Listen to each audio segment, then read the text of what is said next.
Your Call with Lynn Doyle starts now.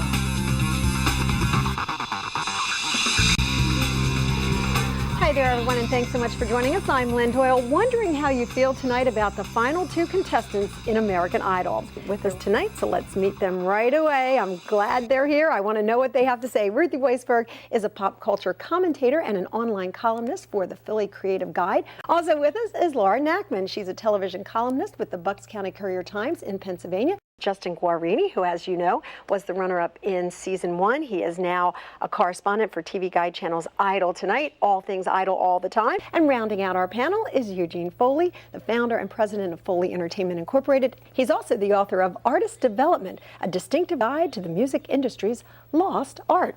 And we want to welcome everyone here. And I have to tell you, you're my new best friends for coming out on the night that Grey's Anatomy's season finale is on. Thanks very much. I appreciate it. I'm going to put the entire panel, everybody's on the It's Your Call hot seat. Just tell me off the top of your head, who's it going to be, Blake or Jordan?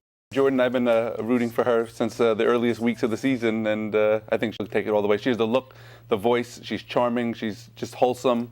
She's the winner. She's got the whole package. That's exactly it, because Laura said, you know, Jordan does have the singing chops, and musically she is there. She'll be fine. Actually, Jordan will be, Jordan or Blake, either one will be fine. Gene, why did she get kicked off? Because a lot of people today were like shaking their heads saying, wait a second, we thought it was going to come down to her and Jordan. What happened in the last week competition that had her fall out of favor? And it's amazing. They said she had over 60 million votes and still came up short. So that shows you the company, America is with her. I don't know what it was. I think it might be the song selection, perhaps. I think the people that are voting have better finger dexterity when they're texting in the messages. You know, when you get to a certain age, you have to see the keypad. So I was think surprised. Possibly that the people that are voting are a lot younger. I was surprised that Blake made it out of the final 3. Do you think there for a while that the show itself was losing a little bit of credibility with the Sanjaya factor, because people were literally voting to keep him on, or votefortheworst.com, whatever it was, but they were actually trying to send a message that almost anybody can get through it. It didn't have legitimacy. Yeah, that would have hurt, because the show is finally starting to get credibility with the media and the music industry itself, with the success of Kelly and Clay and Carrie Underwood and Catherine McPhee. And then they start to go backwards with that whole, you know, it almost reminded me of the William Hung type nonsense, where they start slipping backwards, and they quickly solved that, got rid of him. And yet William Hung ended up with a career, right? Yeah. He's doing commercials, he does lounge acts. I mean, you know, by being bad, he's good. Yes. Exactly. And now it's also spawned Idol Camp. So these are for wannabe musicians that want to get to the show or just break into the industry. Now they have Idol Camp. What was the reaction, in your opinions, of the judges when Melinda was left and the top 2 were finally announced? Do you think they were somewhat surprised? They looked at, Simon looked surprised when they cut to him quickly, and then they quickly cut away from him, but he looked surprised. I think he thought she was going to move on. Do the contestants ever feel that the judges have a favorite and that they're somehow trying to push one along or hold one back? I doubt very highly that they would try and hold one back. We're human. We all have favorites. You know, the audience has favorites. Of course, the judges have favorites. They play it neutral, though. And, you know, they're going to be honest with their opinion of one person over another. And they're there to hold somewhat a little bit of sway over the audience. So I would say maybe yes and no to that. Gene, what do you think about the judges? How influential do you think they are when it comes to America voting?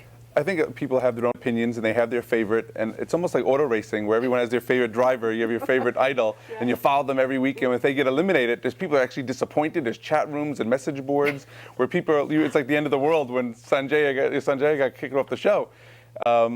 But I think people have their own opinions, and they're not really swayed. You may have some of the anti-Simon sentiment we talked about earlier, where some will vote the opposite.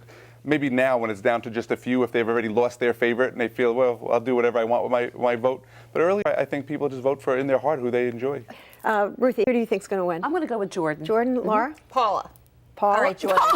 Yes, I actually listened to you for a second. I was like, Paula who? Who, Jordan? Jordan? Yeah, Okay. Jordan, yeah. Yeah, we all Three Jordans. Jordans. Okay. Justin Guarini, can you venture a guess? Do you want to venture a guess who you think's going to win? You know what? I work for Fox and American Idol via TV Guide channel, so contractually I'm not allowed to guess. But I will say this: it's going to be the closest. It will be the closest race, I think, in Idol history. All right. Well, thanks so much for being with us, and we wish you continued success. I know your new CD is going to be coming out. We're all going to be looking forward to that. Thank you. Thank you. Thank you Okay. so much.